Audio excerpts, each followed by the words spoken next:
Hello everyone, कैसे हैं आप सब। आइए आज हम शुरू करते हैं बिल्कुल नया टॉपिक, राग अध्याय। आज हम सबसे पहले राग अध्याय में जानेंगे कि हमारे सिलेबस में कितने राग हैं। तो बात करते हैं रागों की।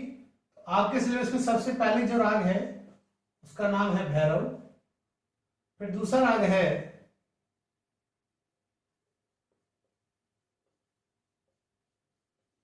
मालकौंस। तीसरा राग है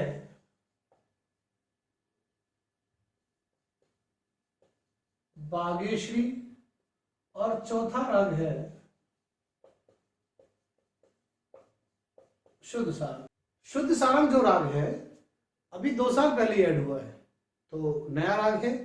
ज्यादा जानकारी किसी के पास अवेलेबल भी नहीं है, लेकिन जितनी भी है आपके लिए अनफ है। तो आइए आज हम सबसे पहले सबसे आसान और सबसे पहले राग के बारे में चर्चा करते हैं। राग का परिचय देते वक्त आपको हमेशा एक बात ध्यान रखनी है कि सबसे पहले आपको नोटबुक के बीचों बीच में या फिर आंसर शीट के बीच में आप लिखेंगे राग, थाट,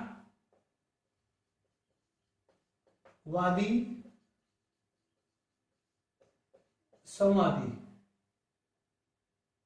वर्जित स्वर, जाति। इसके बाद आप लिखेंगे विकृत स्वर, फिर गायन समय।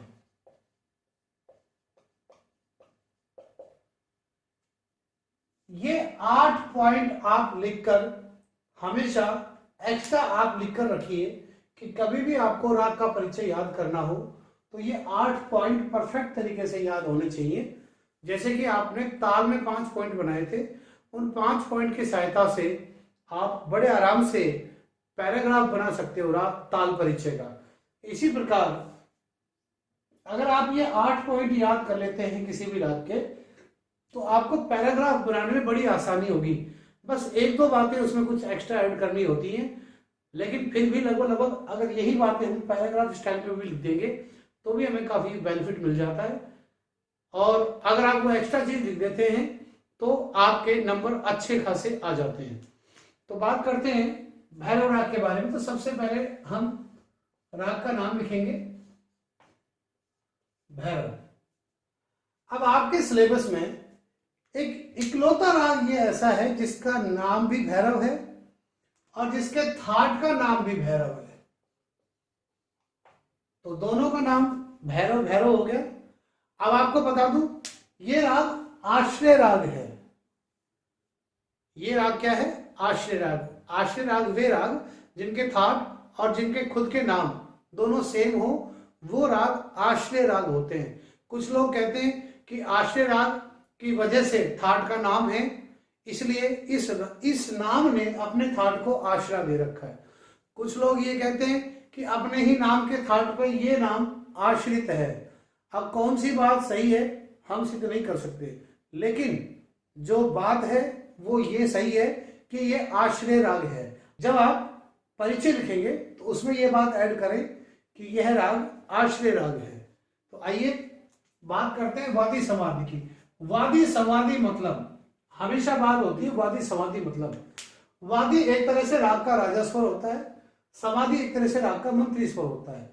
वादी स्वर वो स्वर जिसको बार बार प्रयोग किया जाए, अन्य स्वरों से जो राग में लगने वाले स्वर हैं उन अन्य स्वरों से जिसको सर्वाधिक प्रयोग किया जाए उसको बोलते हैं वादी। और जिसको सेकेंडली इंपॉर्टेंस दी जाए वो होता है संवादी, यानी अन्य स्वरों से ज्यादा लेकिन वादी से थोड़ा कम प्रयोग किया जाए वो होगा संवादी। हर राग में वादी समाधि एक मुख्य स्वर होते हैं और पूरा राग इन दोनों के इर्द गिर्द ही घूमता है। तो देखिए इस राग का वादी स्वर है धा और इसका संवादी स्वर है रे। अब धा और रे वादी समाधि हो गए। इसके बाद बारी आती है वर्जित बताने की। वर्जित स्वर आप बताएंगे तो ही राग की जाति तय होगी। तो वर्जित स्वर इस राग में कोई भी स्वर वर्जित नहीं। आपको ये बात लिखनी पड़ेगी यहां पर कि कोई भी स्वर वर्जित नहीं है। पूरे 7 स्वर, जैसा कि राग के नियम में बताया जाता है कि कम से कम 5 और अधिक से अधिक 7, तो अधिक से अधिक जो वाला फॉर्मूला है वो इसमें लागू होता है कि अधिक से अधिक 7 स्वर इस राग में यूज होते हैं। उसके बाद बारी आती है जाति की। जब कोई भी स्वर वर्जित नहीं है तो सीधी सी बात है कि पूरे 7 स्वर लग रहे हैं, और 7 स्वर वाली जाति को बोलते हैं संपूर्ण। अब हमेशा जाति आरोह अवरोध दोनों की बतानी चाहिए, तो दोनों की बताएंगे तो 2 बार संपूर्ण संपूर्ण लिखेंगे। कभी भी ऐसा ना करें कि संपूर्ण लिखा उसके आगे 2 लिख दिया, आपको दोनों बार लिखना चाहिए, ठीक है। उसके बाद विकृत स्वर की बारी आई है। अब जिन बच्चों को थाट अच्छे से याद है, क्योंकि 11th में भी थाट का चैप्टर था और 12th में भी राग वर्गीकरण में आधुनिक काल में थाट का चैप्टर है, जिस बच्चे को थाट पूरे याद होते हैं वो बड़ी आसानी से बता सकता है कि थाट भैरव में कौन कौन से स्वर कॉमन लगते हैं। तो जिनको पता है उनको ठीक है, जिनको नहीं पता वो यहां देख लीजिए, रे और धा कोमल है इसमें।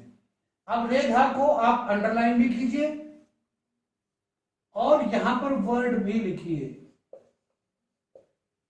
हैबिट बनाइए कि आप अंडरलाइन भी करें और वर्ड भी लिखें जो राग में विकृत स्वर प्रयोग हो रहे हैं। यहां पर विकृत स्वर लिखा है मैंने, ठीक है। विकृत स्वर मतलब कोई भी हो सकता है, विकृत में तीव्र भी हो सकता है, कोमल भी हो सकता है, दोनों में से कोई भी हो सकता है। तो यहाँ पर रे धा कोमल प्रयोग में, बाकी सभी स्वर शुद्ध हैं, तो यहाँ पर हमने रे कोमल किया, धा कोमल किया और यहाँ पर वर्ड भी लिख दिया है। अब गायन समय बताने की बारी आ रही है, तो हर राग को उसके निश्चित समय पे गाने से विशेष आनंद की प्राप्ति होती है, ऐसा शास्त्रों में लिखा हुआ है। कितना सिद्ध है ये तो शास्त्री सिद्ध करेंगे या फिर वो कलाकार सिद्ध करेगा जिसने रागों को साध रखा है, ठीक है। कहीं ना कहीं ये बात सच्ची भी है कि जिन रागों का जो समय निश्चित किया गया है, अगर उस राग को उस समय पर गाया जाए तो उसका आनंद दुगना हो जाता है। ये बात कहीं ना कहीं सत्य है, लेकिन भागदौड़ भरी जिंदगी में इतना टाइम किसी के पास नहीं है कि प्रातः काल का टाइम इसमें दिया गया है तो 4 से 7 का इसका टाइम है। अगर मान लो एग्जाम का टाइम है आपका 12 बजे का है और आपने भैरव राग की तैयारी कर रखी है तो आप प्रातः का इंतजार नहीं करेंगे, लेकिन फिर भी जो टाइमिंग है वो सेट है। आदिकाल से यही टाइमिंग इस राग की सेट रही है। तो इस प्रकार से आपने 8 पॉइंट लिख दिए। उसके बाद आपको पैराग्राफ बनाना है, यहां पर हेडिंग डालनी है राग परिचय।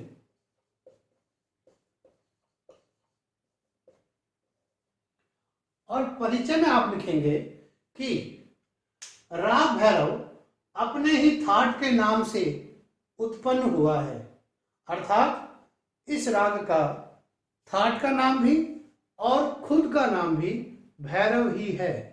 यह अपने ही थाट का आश्रय राग है। ऐसी बातें आप उसमें लिखेंगे। फिर उसके बाद आप वादी स्वादी बताएंगे कि इस राग का वादी स्वर दैवत। दैवत मतलब जब हम यहां पर लिखते हैं तो खुद थोड़ा सा अलग होना चाहिए कुछ पैटर्न, और जब हम पैराग्राफ में लिखते हैं तो पैराग्राफ के लिए जो वर्ड सेट हुए हैं वो वाले आप लिखे। यहां पर खुला वर्ड आया धा, अब धा का धैवत आएगा, रे का ऋषभ आएगा, तो क्या बताएंगे कि इस राग में वादी स्वर धैवत तथा संवादी स्वर ऋषभ को माना गया है। अब बारी आती है वर्जित को बताने की, तो आप लिख सकते हैं कि इस राग के आरोह तथा अवरोह दोनों तरफ कोई भी स्वर वर्जित नहीं है। इसमें पूरे 7 स्वरों का प्रयोग किया जाता है, इसलिए इस राग की जाति संपूर्ण संपूर्ण मानी गई है। हमेशा कोई ना कोई पॉइंट अपने आप में जुड़ के चल रहा है। राग के साथ थाट जोड़ा तो वादी समाधि दोनों जुड़े हुए, वर्जित के साथ जाति जुड़ी हुई है।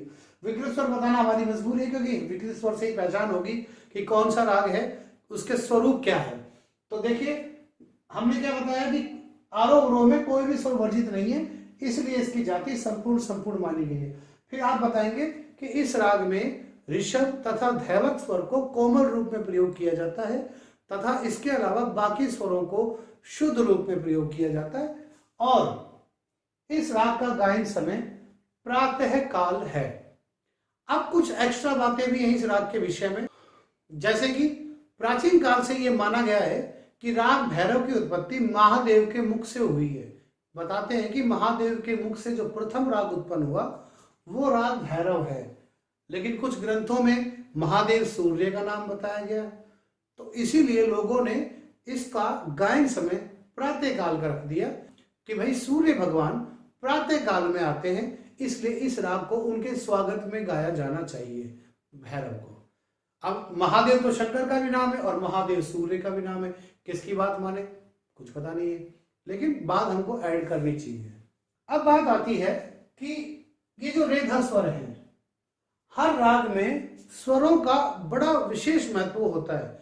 कुछ खास स्वर होते हैं जो राग की पहचान कराते हैं। तो इस राग में रे और धा स्वर जो है इनको विशेष रूप से आंदोलित किया जाता है। आंदोलित मतलब वाइब्रेशन, बहुत ज्यादा इनमें वाइब्रेशंस किए जाते हैं, इनको ज्यादा गमक इनके अंदर ज्यादा की जाती है। जैसे ग म ध ध प, अब धा को घुमाया जा रहा, सीधा बोल सकते हैं ग म ध प बोल सकते हैं, लेकिन धा को हिला रहे हैं ग म ध ध प, पा पे जल्दी से नहीं आ रहे, धा को कई बार रिपीट कर रहे हैं, उसको घुमाया भी जा रहा है। ऐसे ग म रे रे सा, इसी प्रकार रे को भी आंदोलित किया जा रहा है, सीधा डायरेक्ट सा पे नहीं आ रहे। होना क्या चाहिए ग म ध प ग म रे सा, होना तो ये चाहिए। लेकिन राग में इन दोनों स्वरों को विचित्र रूप से, बहुत ज्यादा विशेष रूप से आंदोलित करें तो इस राग की सुंदरता कई गुना बढ़ जाती है और राग को पहचानने में बड़ी आसानी होती है। तो कैसे करेंगे सा रे ग म ध ध प ग म रे रे सा ध ध प प ध नि रे रे सा। इस प्रकार से रे और धा को बहुत विशेष रूप से आंदोलित किया जाता है। जब तक आप राग का परिचय 8 पॉइंट और विशेषताएं नहीं लिखेंगे तब तक आपके नंबर पूरे नहीं मिलेंगे। बिल्कुल ध्यान रखना, आपको ये बातें हमेशा ध्यान रखनी कि 8 पॉइंट राग का परिचय, उसमें कुछ एक्स्ट्रा वर्ड्स ऐड करने हैं जो अलग से क्वालिटियां होती हैं। जैसे कि मैंने भैरव में महादेव के बारे में बताया, रेधा के विषय में बताया, तो ऐसी बातों को आप ऐड कीजिए। इसके अलावा फिर विशेषताएं लिखिए। उसके बाद विशेषताओं के बाद आपको आरोह अवरोह पकड़ लिखना अति आवश्यक है। चाहे कुछ भी पूछा गया हो आपको लिखना चाहिए, तभी आपका एक राग का परिचय पूर्ण होता है। आप पेपर को गौर से पढ़िए, क्या पता उसमें इन सब के बाद विस्तार पूछा गया हो या फिर इन सब के बाद आलाप तान पूछे गए हो। जो एग्जामिनर पूछता है, अगर राग 2 पूछेगा तो निश्चित रूप से वो आलाप तान या विस्तार नहीं पूछेगा, लेकिन अगर एक राग पूछा है तो उसमें कुछ भी एक्स्ट्रा वो पूछ सकता है। ये एग्जामिनर की मर्जी है, उसको पूरे 6 नंबर के लिए वो कितनी बार में डिवाइड कर सकता है। तो हमेशा ध्यान रखें, इन 8 पॉइंट्स को लिखने में कोई बहुत ज्यादा समय नहीं लगता है। आई थिंक मुश्किल से मुश्किल 1 मिनट का समय इसको लिखने में लगेगा। 1 मिनट से भी ज्यादा नहीं लगेगा, 1 मिनट से कम ही लगेगा। तो आप ध्यान रखें कि आपको ये 8 पॉइंट पहले लिखने होते हैं, फिर उसका परिचय। अब आ रही है बारी विशेषताओं की। तो विशेषताओं के बारे में बात करते हैं। सबसे पहले किसी भी राग की अपनी विशेषताएं होती है, निजी विशेषताएं। इन निजी विशेषताओं को पढ़कर ही कलाकार उस राग को तैयार कर सकता है, गा सकता है, क्योंकि विशेषताओं में उसके चलने का, उसके गाने का तरीका निहित होता है। तो आइए सबसे पहले इसकी जो विशेषता उसके बारे में बात करते हैं। तो सबसे बड़ी बात जो है, हर राग में आपको ये बात लिखनी है, और आपके चारों राग गंभीर प्रकृति के राग हैं। और गंभीर प्रकृति में सबसे बड़ी बात है कि यह राग, आपको लिखना होगा ये बात, यह राग गंभीर प्रकृति का राग है। तो इसकी प्रकृति क्या है? गंभीर। अब होता क्या है कि आप चाहें तो अलग अलग भी बहुत सारे पॉइंट्स डाल के आप अलग अलग नंबर बना सकते हैं, बट मैं क्या करता हूं कि मैं 2 विशेषताओं को मिला के लिखता हूं ताकि आपको ज्यादा विशेषताएं याद करने की सूचना। नंबरिंग जब ज्यादा होती है तो जोर भी ज्यादा पड़ता है, अगर नंबरिंग कम हो तो थोड़ा सा मेंटली आदमी तैयार रहता है कि हाँ भाई चलो 4 ही तो विशेषताएं हैं, तो आदमी इस तरह से याद बड़े आसानी से कर लेता है। तो मैं क्या करता हूं, इसी में ऐड करता हूं, इस राग में बड़ा ख्याल, मैंने बताया था जो भी गंभीर प्रकृति के राग होंगे उन्हें बड़ा ख्याल जरूर गाया जाएगा। बड़ा ख्याल होगा तो उनमें छोटा ख्याल तो ऑब्वियसली होगा ही होगा, ध्यान रखें। छोटा ख्याल, ध्रुपद, धमार, तराना इत्यादि गाए बजाए जाते हैं।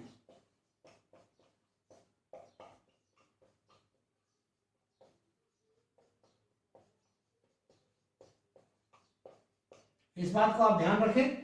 ध्यान रखना हर एक राग में ध्रुपद धमार नहीं होते हैं, किसी किसी राग में ही ध्रुपद धमार लिखे जाते हैं। तो इस राग में लगभग सारी बातें आ गई कि इस राग में बड़ा ख्याल, छोटा ख्याल, ध्रुपद, धमार, तराना इत्यादि। इत्यादि में क्या आता है? इत्यादि में गीत, गजल, भजन भी आ जाते हैं, आपको लिखने की जरूरत नहीं होती है। आइए अब बात करते हैं विशेषता नंबर 2 की। तो इस राग में स, रे, प, ध इन स्वरों पर न्यास किया जाता है। देखिए हमेशा न्यास के स्वर जो होते हैं उनमें वादी संवादी स्वर ऐड होते हैं, उसके अलावा उनके कॉम्बिनेशन वाले स्वर जरूर होते हैं, जैसे कि सा के साथ रे है और पा के साथ धा है, तो कॉम्बिनेशन बनता है इनका, इसलिए सारे पाधा इन स्वरों को इसमें रखा गया है। आप जब ये लिखें तो राग भैरव में लिखें तो भैरव राग के लिए आप इनमें ऐसे निशान जरूर लगा दे, रे और धा में, यानी ये कोमल है। तो इस राग में सा रे पा धा स्वरों पर नियास किया जाता है। ध्यान रखिए वादी संवादी स्वरों को ज्यादा प्रयोग किया जाता है, लेकिन उनके साथ हेल्पिंग स्वर जरूर होते हैं जिनकी सहायता से उनको चलने में आसानी मिलती है। आइए अब बात करते हैं इसके संप्रकृतिक रागों के बारे में। तो नंबर 3 पे है इस राग के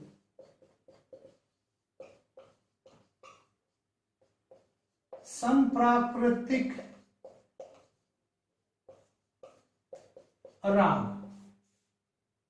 विभास, रामकली, रामकली बहुत ज्यादा इसका मिलता जुलता राग है, रामकली, विभास और बंगाल भैरव। बंगाल भैरव ये राग इसके संप्रकृतिक राग हैं।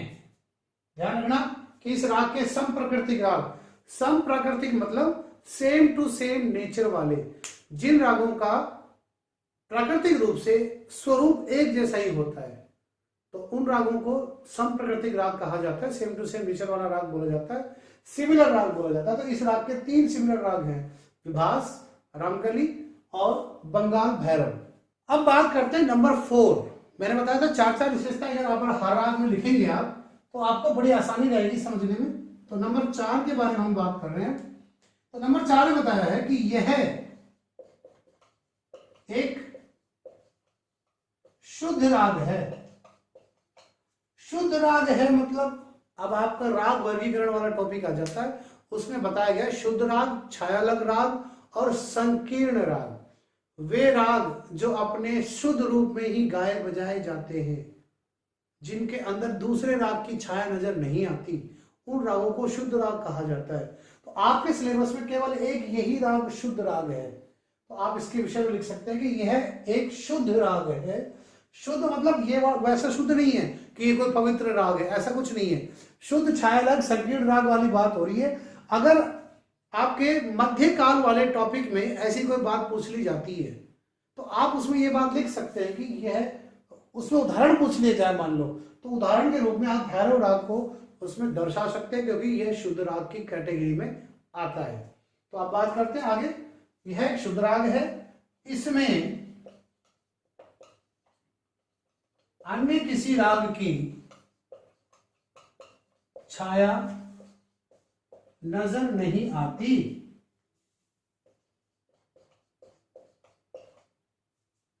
किंतु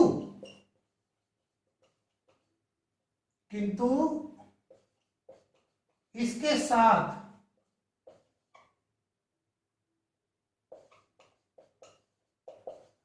अन्य रागों को मिश्रित करके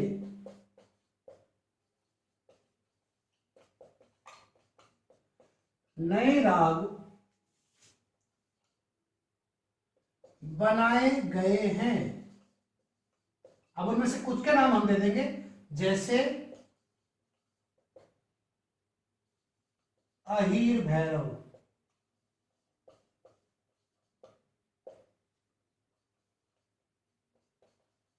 भैरव बहार, आनंद भैरव, नट भैरव आदि। मैं एक बार फिर से नाम जो मिश्रित राग है उनका फिर से बता रहा हूं आपको। अहीर भैरव, भैरव बहार, आनंद भैरव और नट भैरव आदि। और भी राग हैं इसलिए आदि लगा दिया गया। इत्यादि जब लगाते हैं तो ध्यान रखना कि बहुत सारी चीजें बच जाती हैं, और आदि लगाते हैं तो इसका मतलब है कुछ एक चीजें और बची हैं। तो कुछ एक नाम और बचे, लेकिन अगर आप ये 4-5 नाम भी याद कर लेंगे तो आप आराम से मिश्रित रागों के विषय में बता सकते हैं। आइए अब राग को पूर्ण करने की ओर कदम उठाते हैं, और राग का आरोह अवरोह और पकड़, जो कि बहुत जरूरी पार्ट है, जिसके बिना आपका राग परिचय पूर्ण होगा ही नहीं। तो ध्यान रखें हमेशा। अब जो संपूर्ण राग है इनके आरोह अवरोह बड़े आसान होते हैं। इनके आरोह अवरोह में कोई सुर वर्जित तो है नहीं, इसलिए इनके आरोह अवरोह को याद करना भी बहुत आसान है। तो इसमें आप हेडिंग डाल लेना कि इस राग के आरोह अवरोह तथा पकड़ इस प्रकार हैं। तो आप देखिए मैं यहां पर आरोह लिख रहा हूं, स रे ग म प ध नी। जब तक कि हम ऊपर का तार शब्द तक का सा नहीं लगाएंगे तब तक आरोह पूरा नहीं माना जाता है। ये ऐसी प्रथा चली आ रही है। तो ध्यान रखें, आरोह दोनों तरफ सा होना चाहिए, एक मध्य सप्तक का होना चाहिए, एक तार सप्तक का होना चाहिए। अब याद करिए कि इस राग में कोमल कौन कौन से स्वर हैं, तुरंत लगा दीजिए। अगर आपने अभी नहीं लगाया तो बाद में आप इनको भूल जाएंगे और फिर आपका राग गलत हो चुका होगा। अब अवरोह की बारी जब भी आती है तो बच्चे हमेशा कंफ्यूज होते हैं कि अवरोह क्या था, अवरोह क्या था। अगर आपको अवरोह याद नहीं आता है, पहली बात तो याद करना कंपलसरी है, फिर भी याद नहीं आता तो उल्टा चलना शुरू हो जाइए। उधर से चलेंगे तो पहले बिंदु वाला सा लेंगे, फिर नी लेंगे और फिर उसके बाद धा लेंगे, फिर यहां पर पा पे मिलन हो जाएगा, फिर इधर से मां, इधर से गा, इधर से रे और इधर से सा। इस तरह से आपका अवरोह पूरा हो जाएगा और फिर आपको वही कोमल के निशान लगाने हैं। ध्यान रखना ऐसा केवल इसी राग में हो पाएगा, अन्य रागों में अवरोह थोड़ा सा डिफरेंट है। तो याद करना ही कंपलसरी है, याद करना पड़ेगा, सीधी बात है। रट के करो, कैसे करो आप, रट के कैसे करेंगे, आप गाने की कोशिश कीजिए, गाने की कोशिश करेंगे तभी बड़ी आसानी से आप याद कर सकते हैं। आपको पहचान याद रखनी पड़ेगी कि आप भैरव गा रहे हैं तो भैरव में रेधा को कोमल रखना है। अब आप हो सकता है बेसुरा गाएं क्योंकि आपने गाने को शिक्षा नहीं ली है। मैं आशा करूंगा कि कभी आपको मौका लगे गाने की शिक्षा लेने का, लेकिन अगर आप ऐसे नहीं कर सकते हैं तो आप फिर भी गाइए, कहीं ना कहीं आप गाने की कोशिश करेंगे तो आपके अंदर से भी उमंग उठेगी। तो कैसे गाएंगे इनको, सा रे गा मा पा धा नी सा, ये था आरोह। अब बात करते हैं अवरोह की, सा नी धा पा मा गा रे सा। अब देखिए मैंने बताया था कि रे और धा को विचित्र रूप से आंदोलित करते हैं। तो देखिए कैसे कर रहे हैं, सा रे, तो रे को घुमा रहे हैं, गा मा, अन्य स्वरों क्या कर रहे हैं हम, सीधा सीधा चल रहे हैं, सा रे गा मा पा धा नी सा। तो रे और धा को हमने स्पेशल वाइब्रेट किया, सा नी धा पा मा गा रे सा। इस तरह से इसके आरोह अवरोह है। आइए अब बात करते हैं लास्ट पॉइंट की, जिसका नाम है पकड़। बहुत से बच्चे कहते हैं कि आपने इसका नाम पकड़ क्यों रखा। सबसे पहली बात तो मैं उनको बता दूं कि ये नाम मैंने नहीं रखा, शास्त्रियों ने ये बहुत पहले रखा है। और इसका अर्थ है, इसका अर्थ है पकड़ का मतलब है पहचानना। कई बार कोई पहेली पूछते हैं तो कहते हैं बूझो तो जाने, पहचानो पहचानो। तो संगीत में जब कोई चाल को पकड़ना होता है, जब चाल को कैच करना होता है तो कहते हैं पकड़ो, पकड़ के दिखाओ। तो इसमें पकड़ का मतलब है पहचान, एक ऐसा विशेष स्वर समुदाय जिसकी वजह से, जिसको देखते ही या जिसको सुनते ही राग की पहचान हो जाए। हर राग की एक स्पेशल पहचान होती है, उसको बोला जाता है पकड़। तो आइए इस राग की पकड़ देखते हैं। मैंने आपको थोड़ा सा जब धा और रे को वाइब्रेट करके दिखाया तब भी मैंने ये स्वर गुनगुनाए थे। तो आप इसको ऐसे भी बोल सकते हैं, गा मा धा धा पा, गा मा रे रे सा, या फिर आप इसको ऐसे भी कर सकते हैं, गा मा धा पा। आपको पता है इसका मतलब उच्चारण करना आलाप के रूप में। तो गा मा धा पा, गा मा रे सा। ये जो जितने भी हम दीर्घ मात्रा का निशान लगाते हैं, जैसे एस सामने लगाया यहाँ पर, जितनी बार बढ़ गए उतनी बार उसको स्टैंड करना पड़ता। जैसे दो लग जाते तो क्या होता, गा मा धा पा, तो धा पा। तीन बार तो गा मा धा पा। इस प्रकार से हम जितने भी अवग्रह लगाएंगे उतनी देर उसका उच्चारण बढ़ जाएगा। और ऐसे ही अवग्रह लगा लगाकर डिफरेंट डिफरेंट तरीके से स्वरों को मोड़ तोड़ कर गाने से राग का विस्तार होता है और उसको काफी लंबे टाइम तक गाया जा सकता है। कोई भी गाना 5 मिनट में खत्म हो जाता है, लेकिन राग एक ऐसी गायन शैली है जिसे घंटे भर तक लगातार गाया जा सकता है। बट इसको सुनने वाले लोग वही होते हैं जिन्होंने राग सीखा हो। तो आइए आज के लिए इतना ही, कल फिर मिलेंगे नए राग के परिचय के साथ। तब तक के लिए नमस्कार, धन्यवाद।